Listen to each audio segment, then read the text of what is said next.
तो चलिए आज हम लोग फिर स्टार्ट करते हैं अपना चैप्टर जो केमिकल काइनेटिक्स क्लास 12 का जो चैप्टर है। तो पार्ट नंबर 8 हम लोग आ चुके हैं। इसमें बहुत ही अच्छा चीज़ पढ़ना है, ध्यान दीजिएगा। ये एग्ज़ाम में पूछता है, ये बिल्कुल एग्ज़ाम में पूछता है, आपको दे देगा रेट लॉ या रेट इक्वेशन निकालने के लिए। ये एग्ज़ाम के लिए बहुत इंपॉर्टेंट है, बहुत ज़्यादा, ठीक। और इसका अगला पार्ट जो आएगा, पार्ट नंबर 9 जो आएगा, वो भी बहुत इंपॉर्टेंट रहेगा, ठीक। तो देखिए यहाँ पर हेडिंग दिया गया है रेट लॉ, यानी हमको रेट लॉ के बारे में जानना है और उसी का दूसरा नाम है रेट इक्वेशन। यहाँ पर लॉ जो लिखा है, लॉ सुनकर ये नहीं सोचना है कोई कानून है, कोई कानून नहीं है, बस एक दूसरा नाम है रेट इक्वेशन का दूसरा नाम है रेट लॉ, ठीक। तो आपको कोई कानून वगैरह नहीं समझ जाना है कि लॉ से कोई कानून आएगा, ऐसा बात नहीं है। रेट इक्वेशन का ही दूसरा नाम रेट लॉ है। यह है क्या? तो देखिए एक इक्वेशन है, एक समीकरण है। आपको समीकरण, एक इक्वेशन आपको फाइंड आउट कर लेना है। एक इक्वेशन है, इसमें आएगा इक्वेशन, वही है, उसी को बोलेंगे रेट इक्वेशन, यानी रेट लॉ भी बोला जाएगा। ज़्यादातर आपसे रेट लॉ ही करके एग्जाम में पूछेगा, क्योंकि रेट लॉ कहने से हमको कोई इक्वेशन या समीकरण का अंदाज नहीं लग रहा है, इसलिए एग्जाम में रेट लॉ ही पूछेगा, ठीक। ये रेट इक्वेशन, ये जो रेट ऑफ रिएक्शन है उसी से रिलेटेड है, क्योंकि यहाँ पर रेट लगा हुआ है, ठीक। अब देखिए कहता क्या है, ये रेट लॉ या रेट इक्वेशन असल में है क्या? तो देखिए क्या है, कह रहा है कि इट रिलेट्स, यह तुलना बताता है, कंपैरेटिव बताता है, मतलब आपको तुलना करेगा। क्या चीज़ में तुलना करता है? इट रिलेट्स एन इक्वेशन, एक इक्वेशन को रिलेट करेगा बिटवीन, किसके किसके बीच वो, मतलब रिलेशन बैठाकर एक इक्वेशन बनाया जाता है, तो वह है rate of reaction. Rate of reaction, rate of reaction का डिनोट आर से करते हैं, छोटा वाला। तो रेट ऑफ रिएक्शन यानी छोटा वाला आर। अब कह रहा है कि रेट कांस्टेंट मतलब के, रेट कांस्टेंट यानी के, रेट ऑफ रिएक्शन यानी आर, एंड यहाँ पर कह रहा है कि कंसंट्रेशन ऑफ रिएक्टेंट, यानी जो रिएक्टेंट का जो कंसंट्रेशन है, क्या है, कंसंट्रेशन को डिनोट ऐसे वाले बॉक्स से करते हैं। मतलब आपको एक रिलेशन एस्टेब्लिश करना है आर में, के में, और जो रिएक्टेंट का कंसंट्रेशन दिया गया है, इसी तीनों के बीच आपको तुलना करके एक इक्वेशन आपको फाइंड आउट कर लेना है। एक इक्वेशन बन जाएगा, समझें, वो रिलेट करके, रिलेट। तो देखिए जो भी हम इक्वेशन बनाएंगे उसमें 3 चीज़ होगा, मात्र 3 चीज़ होगा। रेट ऑफ रिएक्शन होगा उसमें, रेट कांस्टेंट यानी के होगा उसमें, और कंसंट्रेशन ऑफ रिएक्टेंट होगा। यानी यही 3 सिंबल का यूज करके हमको एक रिलेशन इस्टेब्लिश कर देना है, एक तुलना, यानी एक इक्वेशन बन जाएगा जब हम रिलेशन करेंगे। तो खैर कोई बात नहीं, आइए हम लोग यहाँ पर एग्जाम्पल में सीख लेंगे। मेरे पास 5 टोटल एग्जाम्पल है। 5 एग्जाम्पल हम आपको जब समझा देंगे तो आप बिल्कुल रेट इक्वेशन किसी रिएक्शन का आप निकाल सकते हैं। और एग्जाम में पूछता है, ऐसे आपको दे देगा, ऐसे आपको रिएक्शन दे देगा और कहेगा फाइंड द रेट लॉ। आप फाइंड क्या कीजिए, रेट लॉ को आप निकालिए, बताइए। तो ऐसा क्वेश्चन दिया रहेगा, आपको रेट लॉ निकाल देना है। एग्जाम में ऑब्जेक्टिव में या 2 नंबर में, मतलब ज़्यादातर ऑब्जेक्टिव में पूछता है। स्टार मार्क में हम क्या लिखे हुए हैं कि it is based on law of mass action. यह हम बात बता दें कि पिछला वीडियो में भी आ चुका है ये वाला term, law of mass action. ये जो लॉ ऑफ मास एक्शन जो आप देख रहे हैं, यह रिलेशन है आपको 11th क्लास से, 11th क्लास से मिलता जुलता है इक्विलिब्रियम चैप्टर में, ठीक। कह रहा है कि ये जितना भी है रिएक्शन, यह डिपेंड करता है, ये बेस करता है, it is based on law of mass action. Law of mass action पे बेस होता है, आधारित होता है। तो क्या है लॉ ऑफ मास एक्शन? ये इसमें कब उसका यूज आएगा, मतलब ये जो एग्जाम्पल है, ये जो रिएक्शन है, इसमें कब लॉ ऑफ मास एक्शन का यूज आता है? तो चलिए हम स्टार्ट करते हैं। सबसे पहले इसको बनाने से पहले हम लोग लॉ ऑफ मास एक्शन का यूज करेंगे, उसी पर बेस है, आधार है, तब जाकर हमारा रिलेशन एस्टेब्लिश होगा रेट ऑफ रिएक्शन में। रेट कांस्टेंट में और कंसंट्रेशन ऑफ रिएक्टेंट में रिलेशन एस्टेब्लिश होगा। कब? सबसे पहले लॉ ऑफ मास एक्शन लागू होगा, तब जाकर इस तीनों के बीच रिलेशन बैठेगा। ठीक है, तो आप समझ रहे हैं कि हम क्या बताने जा रहे हैं। तो चलिए अब ध्यान दीजिए, यहाँ पर हम बारी बारी से आपको समझाएंगे। तो सबसे पहला नंबर लेकर आपको बताते हैं। सबसे पहला नंबर रिएक्शन है 2A + B मिलकर C दिया है। यह इतना रिएक्टेंट है और इसी रिएक्टेंट से C नाम का हमको एक प्रोडक्ट मिला है। तो उसी को हम यहाँ पर अब लिखेंगे 2A + B और यह हमको मिलकर C दिया है। ठीक है, अब हम यहीं पर लिखेंगे तुरंत from law of mass action, from law of mass action, law of mass action. तुरंत लॉ ऑफ मास एक्शन का यूज आ जाता है। यह जो रिएक्शन है, जो भी रिएक्शन है, कंपाउंड A और B है जो C प्रोडक्ट दिया है, तो इस क्या करेंगे, सबसे पहले लॉ ऑफ मास एक्शन का यूज होता है। स्टार मार्क में लिखा भी हुआ है कि it is based on law of mass action, या लॉ ऑफ मास एक्शन पे आधारित होता है। तो देखिए लॉ ऑफ मास एक्शन होता क्या है, पिछले वीडियो में हम बिल्कुल बता दिए हैं, इसमें भी सुन लीजिए कि लॉ ऑफ मास एक्शन होता क्या है। होता यही है कि माना कि देखिएगा यहाँ पर कोई रिएक्शन दिया हुआ है, ए से बी बन रहा है, ए से बी बन रहा है, यानी ए टूटेगा तो बी बनेगा। ए धीरे धीरे कम होगा तब न बी धीरे धीरे बनेगा, बढ़ेगा। तो देखिए होता क्या है कि किस रेट से ए टूटेगा और किस रेट से बी बनेगा, मतलब किस स्पीड से ए नाम का कंपाउंड टूटेगा और किस स्पीड से बी नाम का कंपाउंड बनेगा। तो उसका जो रेट ऑफ रिएक्शन है, यानी जो आर है, जो प्रतिक्रिया करने का जो गति है, वो डायरेक्ट समानुपाती होता है रिएक्टेंट का। जितना भी आप रिएक्टेंट लिए हुए हैं उसके कंसंट्रेशन पे डायरेक्ट डिपेंड करता है। यही है लॉ ऑफ मास एक्शन। क्या है लॉ ऑफ मास एक्शन? तो रेट ऑफ रिएक्शन, जो आपका रेट ऑफ रिएक्शन होता है वो डायरेक्टली प्रोपोर्शनल टू द जो रिएक्टेंट का सब्सटेंस होता है वही होता है। ठीक, अगर एक से अधिक मेरा रिएक्टेंट है तो सब रिएक्टेंट का कंसंट्रेशन मल्टीप्लाई कर देंगे। तो यही है, यही हमको मिल गया, यही यहाँ से हमको ये वाला जो टर्म है, यही लॉ ऑफ मास एक्शन से पता चलता है। लॉ ऑफ मास एक्शन कहता क्या है कि किसी रिएक्शन का जो रेट ऑफ रिएक्शन है वो डायरेक्ट डिपेंड करता है कंसंट्रेशन पे, रिएक्टेंट का कंसंट्रेशन पे। ध्यान रहे, जो रिएक्टेंट है, प्रतिकारक है, जितना भी प्रतिकारक हो उसी के कंसंट्रेशन पे डिपेंड करता है। अगर एक से अधिक मेरा कंसंट्रेशन हो तो आपस में मल्टीप्लाई हो जाएगा। मतलब माना कि A और प्लस C मिलकर B देता है, तो अब रेट ऑफ रिएक्शन रिएक्टेंट पे डिपेंड करेगा, मतलब A पर भी डिपेंड करेगा, C पर भी डिपेंड करेगा, प्रोडक्ट पे डिपेंड नहीं करता है। तो अब देखिए जो रेट ऑफ रिएक्शन होगा, जो R है, रेट ऑफ रिएक्शन है, वो डायरेक्ट समानुपाती होगा ए का कंसंट्रेशन, किसका कंसंट्रेशन, ए का कंसंट्रेशन। अब सी भी रिएक्टेंट ही है तो मल्टीप्लाई कर देंगे और सी का कंसंट्रेशन। ये जो बॉक्स आप देख रहे हैं, ये वाला बॉक्स, ये कंसंट्रेशन को बताता है। पिछले वीडियो में बता दिए हैं, ये जो बॉक्स है कंसंट्रेशन को बताता है। तो concentration of A multiply concentration of C हो जाएगा, यानी रिएक्टेंट मेरे पास ए भी है और सी भी है, दो को रिएक्टेंट है, तो दोनों रिएक्टेंट का कंसंट्रेशन आपस में मल्टीप्लाई होता है, मल्टीप्लाई पे डिपेंड करता है। तो जो रेट ऑफ रिएक्शन है, यानी जो रेट है, यानी प्रतिक्रिया करने का जो गति है, वो सीधा समानुपाती होता है। जितना भी रिएक्टेंट हो उस रिएक्टेंट का कंसंट्रेशन में मल्टीप्लाई कर देना है। तो यही रहा, क्या रहा, लॉ ऑफ मास एक्शन यही है। यानी जो इतना आप देख रहे हैं यही है लॉ ऑफ मास एक्शन।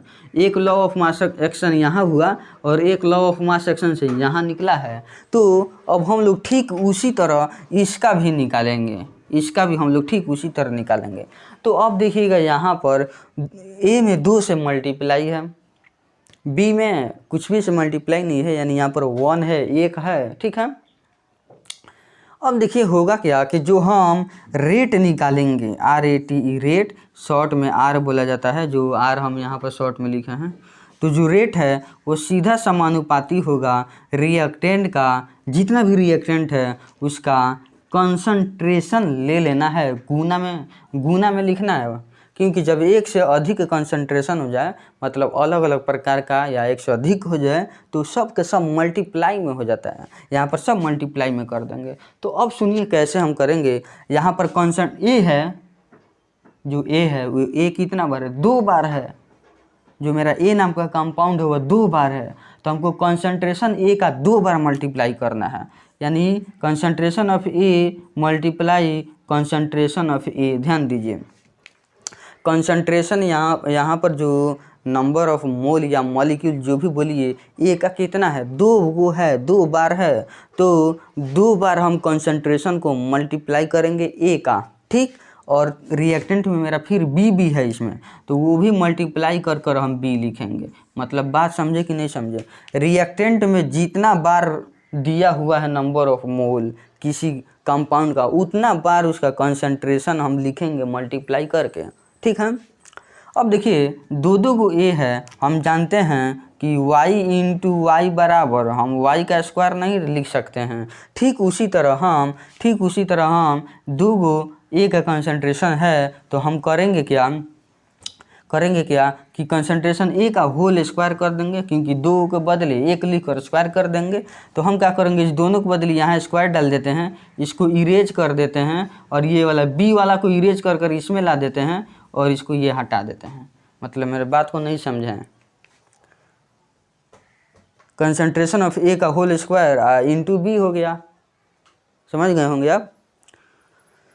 मतलब ऐसे था ना, ए ऐसे था इंटू कंसंट्रेशन ऑफ ए ऐसे था इंटू कंसंट्रेशन ऑफ बी ऐसे था। इस दोनों को हम मल्टीप्लाई कर कर ऐसे कर दिए, ए और ए में स्क्वायर हो गया, और ये बी वाला हम यहाँ लिख दिए। ठीक यही बात तो यहाँ पर हुआ है, और कोई बात नहीं है।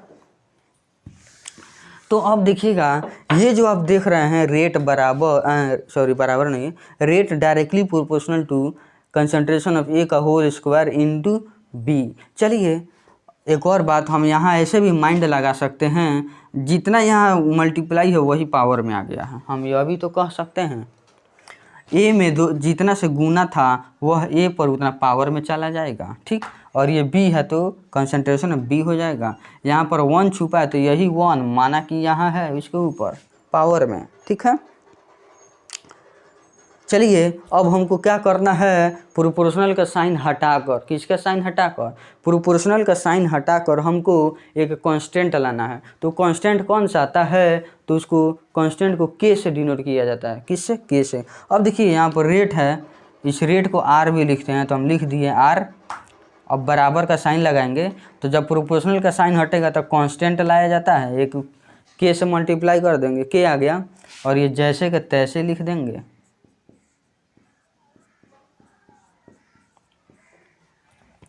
तो अब सुनिए, यही हमारा बन चुका है क्या, इसी को हम बोलते हैं रेट लॉ बोलिए, या रेट ऑफ, या रेट इक्वेशन इसको बोल सकते हैं।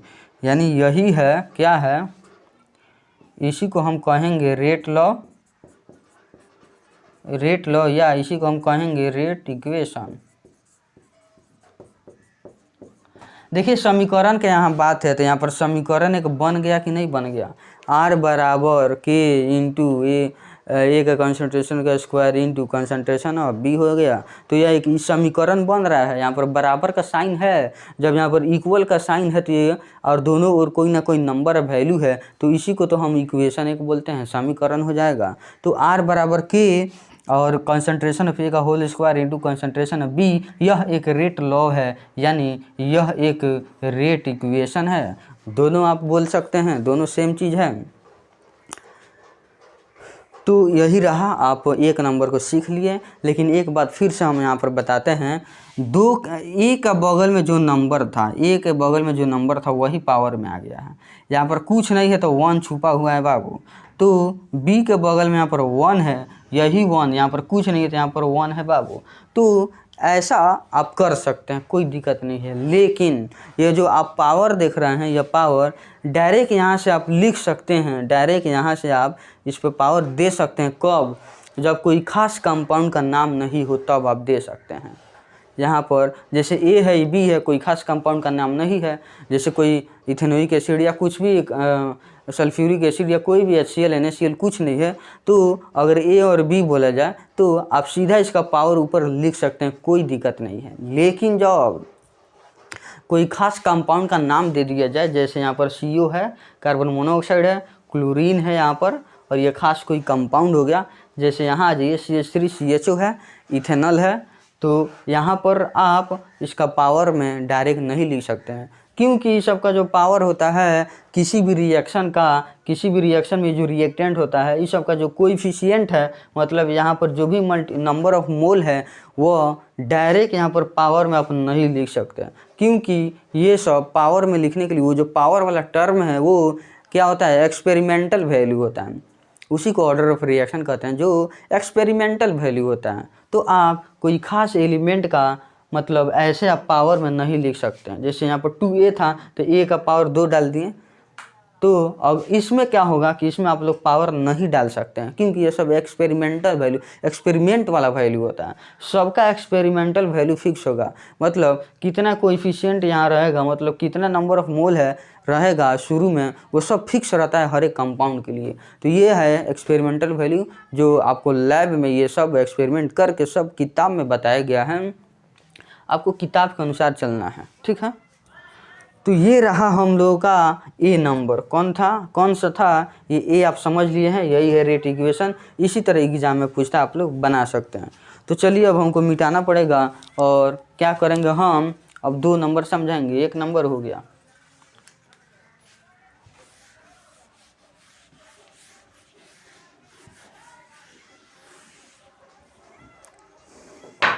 चलिए अब है 2 नंबर में क्या दिया हुआ है कि 1/2A है, अब प्लस B है, अब ये मिल कर क्या बन रहा है, C बन रहा है। कोई दिक्कत नहीं, आप बिल्कुल बना सकते हैं। आप क्या कर सकते हैं, आपसे बिल्कुल बन जाएगा। देखिए कैसे बनेगा।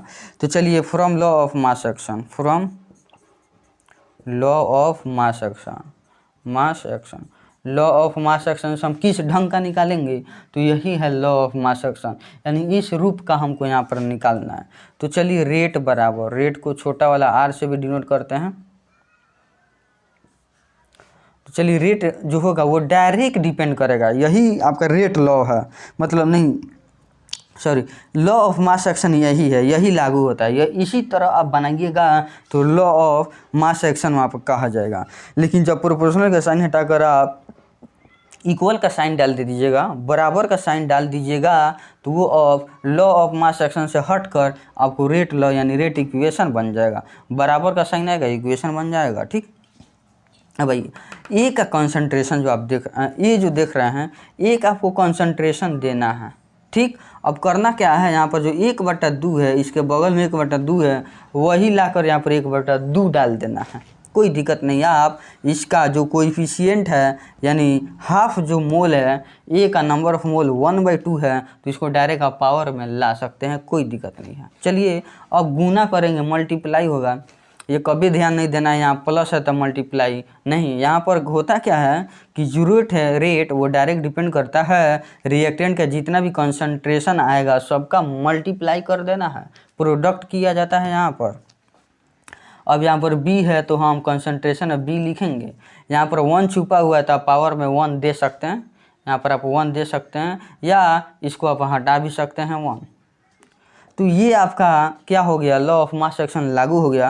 अब हम क्या करेंगे, ये प्रोपोर्शनल का साइन हटाकर बराबर का साइन लेंगे, और जब प्रोपोर्शनल का साइन हटता है तो K आता है, कांस्टेंट आता है, और जो जैसे है वैसा ही लिखेंगे। ये हो गया। तो आप ये जो देख रहे हैं ये वाला, यही क्या है मेरा, यही रेट लॉ है, यही रेट लॉ है, या इसी को हम रेट इक्वेशन भी कहते हैं। रेट इक्वेशन जो आपका हेडिंग है, आप देख सकते हैं जो हेडिंग है वही हेडिंग आपका सामने आ गया है। तो R बराबर K और कंसंट्रेशन ऑफ A का पावर 1/2 और यहाँ पर कंसंट्रेशन ऑफ B है। तो यहाँ पर हम किए क्या है, जो कोएफिशिएंट था यानी जो नंबर ऑफ मोल था उसको डायरेक्ट हम पावर में ला देंगे। कब तक लाएंगे, अगर A B X Y Z compound का नाम दिया जा रहा है तब आप लाएंगे, डायरेक्ट हु बहु पावर को ला देना है जो कोएफिशिएंट है, लेकिन कोई खास कंपाउंड का नेम दे दे तो आप हु बहु नहीं ला सकते हैं, क्योंकि वहाँ एक्सपेरिमेंटल वैल्यू होता है। तो आपको किताब में सब एक्सपेरिमेंटल वैल्यू दिया रहेगा, आपको टेंशन नहीं है, ठीक है। जो भी एक्सपेरिमेंटल वैल्यू होगा वो दिया रहता है, आपको वही यूज करना है। और आप चाहिएगा कि इस सब का वैल्यू जैसे कैसे निकाल सकें, पावर में कैसे आ सकेगा ये सब का, तो आपको कोई उपाय नहीं, आप एक्सपेरिमेंट कीजिए अगर आपके पास सब लैब वाला सिस्टम है तो, नहीं तो जो बुक में दिया रहेगा वही आपको जान लेना है। तो चलिए ये 2 नंबर मेरा कंप्लीट हो गया, अब तीसरा का समझाएंगे। अगर ये वाला वीडियो आप देख रहे हैं, अगर ये वाला वीडियो को आप देख रहे हैं तो आप बहुत अच्छे हैं, बहुत भाग्यशाली हैं, क्योंकि जो पार्ट नंबर 9 आएगा इसी से रिलेटेड हु बहु है। उसमें ऑर्डर ऑफ रिएक्शन हम लोग सीखेंगे, जो एग्जाम में डायरेक्ट आता है। आप लोग नाम जरूर सुने होंगे, order of reaction, question bank से आपको ज़रूर मिला होगा ऑर्डर ऑफ रिएक्शन, जो एग्ज़ाम में आता है हर साल। चलिए 3 नंबर CO कार्बन मोनोऑक्साइड है, प्लस उसके बाद Cl2 हो गया, Cl2, और ये मिल कर देगा COCl2 बाबू। देखिए आपके सामने जो 3rd नंबर में जो रिएक्शन है उस रिएक्शन को हम सामने लिख दिए हैं। अब इसका हम लोग को रेट, ये law of mass action use कर रेट लॉ यानी रेट इक्वेशन हमको इसका भी फाइंड आउट करना है। तो इसमें वही बात का ख्याल रखना है। देखिए हम जानते हैं इसके पहले कुछ नहीं है तो 1 छुपा हुआ है, तो ये जो 1 है, जो इसके बगल में 1 है, ये आप डायरेक्ट पावर में नहीं ला सकते हैं, क्योंकि इन सब का एक्सपेरिमेंटल वैल्यू होता है, जो आपको किताब में हु बहु लिखा हुआ मिलेगा वही आपको जान लेना है। ऐसे कोई उपाय नहीं है बाबू, बिना एक्सपेरिमेंट किए आप हमारे पास या आपके पास कोई उपाय नहीं है कि उसको हम समझा दें, या कोई ट्रिक भी नहीं है, कोई तरीका भी नहीं है कि आप इस सब के वैल्यू को आप पता कर सके अपने से। बुक में दिया रहेगा रेडीमेड मान, रेडीमेड मान आपको यूज करना है। चलिए अब बढ़ते हैं आगे। From law of mass action, from law of mass action, law of mass action से हम क्या पाते हैं, लॉ ऑफ मास एक्शन से हम क्या पाएंगे कि जो रेट है, जो रेट ऑफ रिएक्शन, वो सीधा समानुपाती करता है CO का कंसंट्रेशन, किसका कंसंट्रेशन, CO का कंसंट्रेशन गुना Cl2 का कंसंट्रेशन। अभी ना हम लोग पढ़े हैं A और B पर, अभी पढ़े हैं। रिएक्टेंट यहाँ पर CO है, Cl2 है, प्रोडक्ट को इस्तेमाल नहीं करना है, प्रोडक्ट पर डिपेंड नहीं करता है। तो CO concentration of CO multiply concentration of Cl2।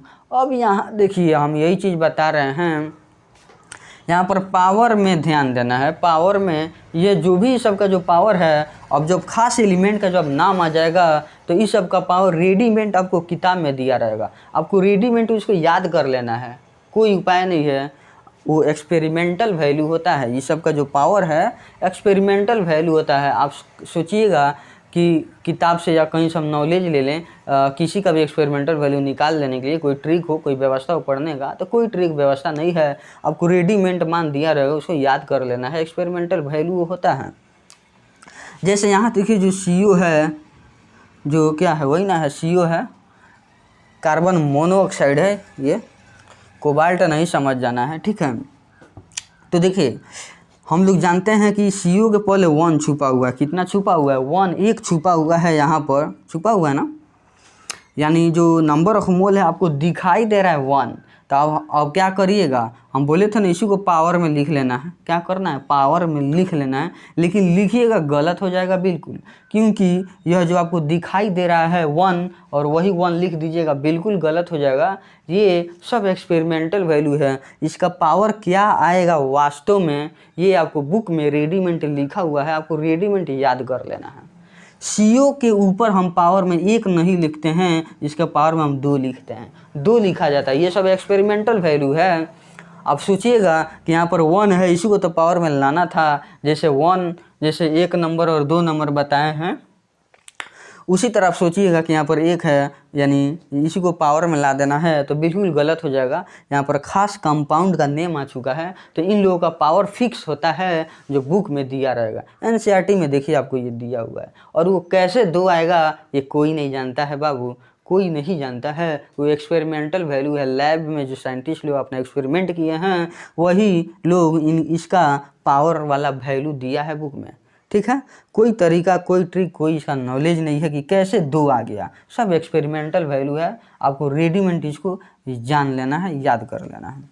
यहाँ पर 1 है तो 1 नहीं लिखना है। इसका CO का एक्सपेरिमेंटल वैल्यू 2 होता है पावर में, तो आपको 2 लिखना है। यहाँ पर जो 1 छुपा हुआ है उसको नहीं लिखना है।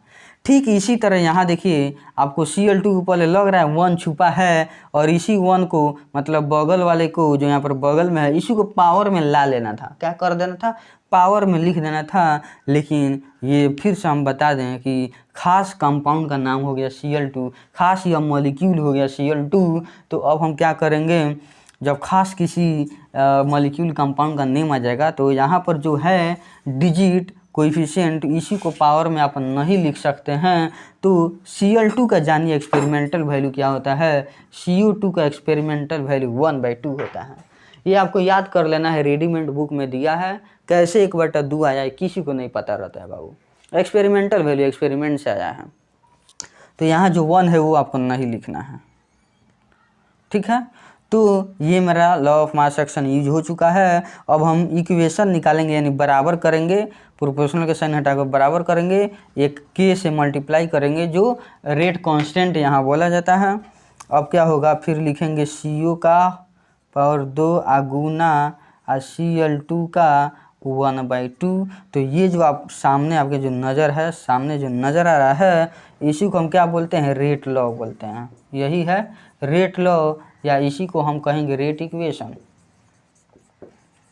तो एग्जाम में यही पूछता है बनाने के लिए। देख लीजिए यहाँ पर आपको अच्छा से दिखाई भी दे रहा है। अब चलिए हम 4 नंबर समझाएंगे। 3 भी हो गया, अब हम लोग 4 समझेंगे।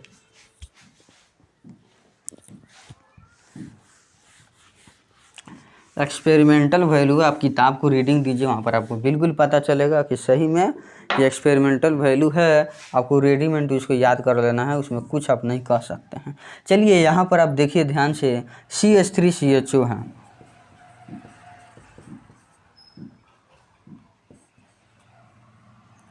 यह जो है मीथेन गैस दिया और कार्बन मोनोऑक्साइड देता है बाबू, टूटता है इसी में। ये CH4 यानी मीथेन और कार्बन मोनोऑक्साइड में टूट जाएगा। कौन? तो CH3CHO। अब देखिएगा इसका हम यूज करेंगे from law of mass action.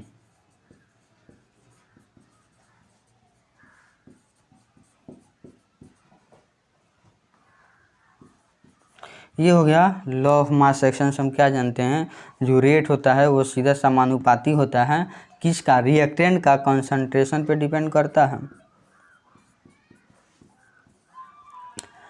चलिए हमारे पास रिएक्टेंट में केवल एक ही कंपाउंड है जिसका नाम है, जो फार्मूला है CH3CHO, यानी इथेनॉल है, यानी एक एल्डिहाइड है, इथाइल, ये इथेनॉल है, एसिटल्डिहाइड आप बोल सकते हैं। तो ये मेरा लॉ ऑफ मास एक्शन से ये निकल गया, rate of reaction directly proportional to CH3CHO का कंसंट्रेशन पर डिपेंड करता है। अब सुनिए, हम बताए थे जो यहाँ पर बगल में जो वैल्यू दिया रहा है, जो कोएफिशिएंट यहाँ आपको नज़र आ रहा है, तो CH3CHO को पहले कुछ नहीं है तो 1 छुपा हुआ है, तो वही 1 को हम बताए थे उसके पावर में डाल देना है। जैसे 1 1 नंबर और 2 नंबर बनाए हैं ना, इसका 2 था कोएफिशिएंट, इसको पावर में डाल दिए थे। यहाँ पर 1/2 था तो पावर में डाल दिए थे 1/2। लेकिन यहाँ पर आपको नहीं करना है, यह एक सर्टेन कंपाउंड का नेम आ चुका है, यह एक सर्टेन कंपाउंड है। तो हर एक कंपाउंड का जो पावर का बात है, वो फिक्स होता है, एक्सपेरिमेंटल है, लैब में प्रयोग करके इसका लिखा गया है। तो क्या लिखा हुआ है उसी को हम लोग को डायरेक्ट रेडीमेड में याद कर लेना यानी पढ़ लेना है। तो इसके लिए सुनिए, जो इथेनॉल है इसके लिए 3/2 होता है, एक्सपेरिमेंटल वैल्यू है 3/2। यहाँ पर आपको 1 नज़र आ रहा है लेकिन पावर में 3/2 लिखना है। कहिएगा कि कैसे हो गया, ये सब एक्सपेरिमेंटल वैल्यू है, किताब में रेडीमेड लिखा है, आपको जान लेना है। आप कुछ नहीं दिमाग लगा सकते हैं कि 3/2 कैसे आया, हमको प्रूफ कीजिए, आप मतलब कुछ नहीं कर सकते हैं। तो 3/2 होता है, हम बिल्कुल 3/2 लिख दिए हैं। अब चलिए इसको हम बराबर करेंगे। जैसे बराबर करेंगे के से मल्टीप्लाई करना पड़ेगा। के का मतलब रेट कांस्टेंट है और रेट ऑफ रिएक्शन मतलब आर है, यहाँ पर देख सकते हैं, और यहाँ पर कंसंट्रेशन है, यहाँ पर कंसंट्रेशन है। तो यही तीनों के बीच रिलेशन बैठते चल रहा है। आर बराबर अब के लाएंगे और यहाँ पर जो कंसंट्रेशन है CH3CHO पावर में 3/2 आ जाएगा। तो चलिए जो आपके सामने नज़र आ रहा है इसी को हम रेट लॉ यानी रेट इक्वेशन कहते हैं। ये हमारा क्या है, रेट लॉ यही है, या इसी को हम रेट इक्वेशन भी कहते हैं। यही दोनों है, दोनों सेम चीज़ है। तो 3/2 इसका आएगा, एक्सपेरिमेंटल वैल्यू है।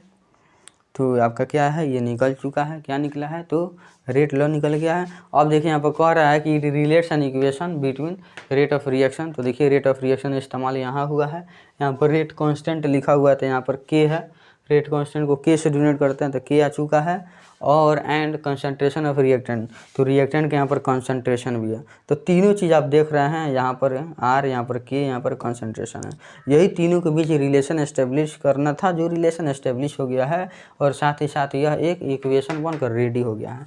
तो चलिए 4 नंबर हम समझ लिए हैं और 5 नंबर यानी लास्ट समझेंगे।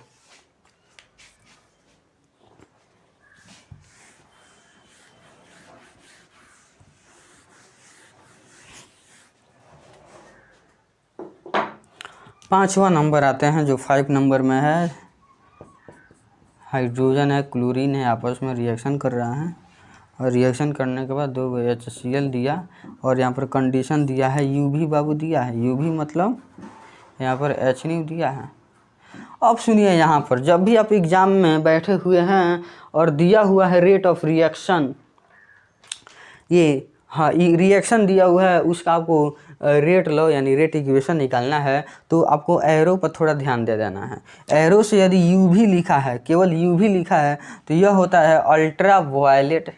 अल्ट्रा वायलेट आपको मालूम है, UV से अल्ट्रा वायलेट। अच्छा, HNO लिखा हुआ है, HNO से क्या है, एनर्जी का फॉर्मूला है।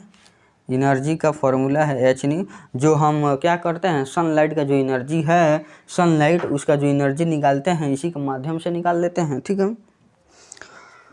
तो यदि UV लिखा रहा है या HNO लिखा रहा है या सनलाइट लिखा रहा है, क्या लिखा रहा है, सनलाइट लिखा रहा है या लाइट लिखा रहा है, अगर UV लिखता है, HNO लिखता है, सनलाइट लिखता है, लाइट लिखता है, तो ये सब एक ही चीज़ लगभग बता रहा है। सनलाइट यानी लाइट, प्रकाश का बात आ गया, और प्रकाश का एनर्जी HNO से निकलता है, और इसी में अल्ट्रा वायलेट भी होता है, लाइट होता है कि नहीं होता है। यानी ये सब जब तमाम बात लिखेगा तो जितना भी रिएक्टेंट है उसका कंसंट्रेशन का पावर 0 आ जाता है। हाँ, गोल 0 लिख देना है, बात खत्म। यह पहचानने का आपके पास तरीका है। यदि एरो के ऊपर दोनों में से कोई एक, मतलब इस चारों में से कोई एक लिखा हुआ है, अल्ट्रा वायलेट, सनलाइट, लाइट या HNO कुछ भी लिखा है, तो H2 यानी जो रिएक्टेंट है यानी Cl2, इस सब का जो कंसंट्रेशन का पावर है, पावर हमेशा 0 होता है। पावर हमेशा 0 लिखिएगा आप, पहचान लीजिए इस चारों शख्स को, ठीक। और आपको क्या करना है, पावर में 0 डाल देना है। चलिए, from law of mass action, from law of mass action, आइए देखते हैं from law of mass action से होता क्या है। जो रेट ऑफ रिएक्शन है सीधा समानुपाती होता है रिएक्टेंट का कंसंट्रेशन, यानी पहला रिएक्टेंट H2 है गुना दूसरा रिएक्टेंट मेरा Cl2 है, इसी का जो भी कंसंट्रेशन है उसके गुणनफल पर सीधा समानुपाती होता है।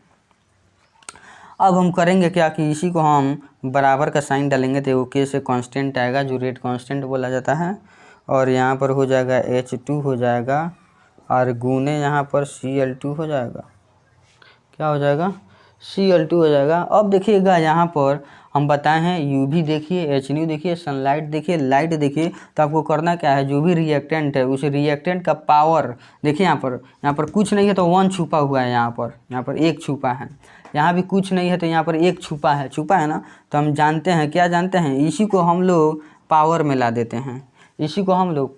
देते हैं, यहाँ भी 1 है, इसी को हम लोग इसके पावर में ला देते थे, यानी यहाँ पर 1 ला देते थे, यहाँ पर 1 ला देते थे, लेकिन बिल्कुल गलत हो जाएगा यदि आप इसी एक को आप लिखिएगा पावर में। यह है एक्सपेरिमेंटल वैल्यू। एक्सपेरिमेंट से निकला क्या है कि जब भी सनलाइट का बात करें, लाइट का बात करें, एच न्यू का बात करें, यूवी का बात करें, यानी वो सब का सब रिएक्टेंट का जो कंसंट्रेशन होता है उसका पावर 0 हो जाएगा, 0 हो जाता है। तो यह आपके पास पहचानने का तरीका है। जब भी सनलाइट लिखे एरो के ऊपर या नीचे, या अल्ट्रा वायलेट लिखे, एच न्यू लिखे, तो उसमें जो आप रेट इक्वेशन निकालिएगा तो रिएक्टेंट का पावर हमेशा 0 लिखिएगा, चाहे जितना रहे, हमेशा 0 होता है। तो ये एग्जाम में पूछा भी हुआ है बाबू, आप लोग क्वेश्चन बैंक निकालिए, इसको फटाफट देख सकते हैं। तो इसको हम बोलेंगे रेट लॉ कहिए, या इसी को रेट इक्वेशन बोल सकते हैं। यही रेट लॉ है, यही रेट इक्वेशन है। तो चलिए दोस्तों, अब मेरा 5वां नंबर भी कंप्लीट हो गया है। तो इसी तरह रेट लॉ यानी रेट इक्वेशन निकलता है। बिल्कुल आसान था, एग्जाम में पूछता है, बिंदास पढ़िए। पार्ट नंबर 9 तो ज़रूर आप पढ़िएगा, पार्ट नंबर 9 को छोड़ना नहीं है। ऑर्डर ऑफ रिएक्शन आ रहा है, उसमें डायरेक्ट एग्जाम में आता है order of reaction find out करने के लिए, ठीक है। तो चलिए, अच्छा लगा होगा तो इसको शेयर कीजिए अपने दोस्तों में, और जो भी एग्ज़ाम में आता है उसी के रिलेटेड हम सब बताएंगे। और अच्छा लगे तो वीडियो को शेयर कीजिएगा। चलिए, तब तक के लिए बाय, अब अगले वीडियो में मिलते हैं, बाय।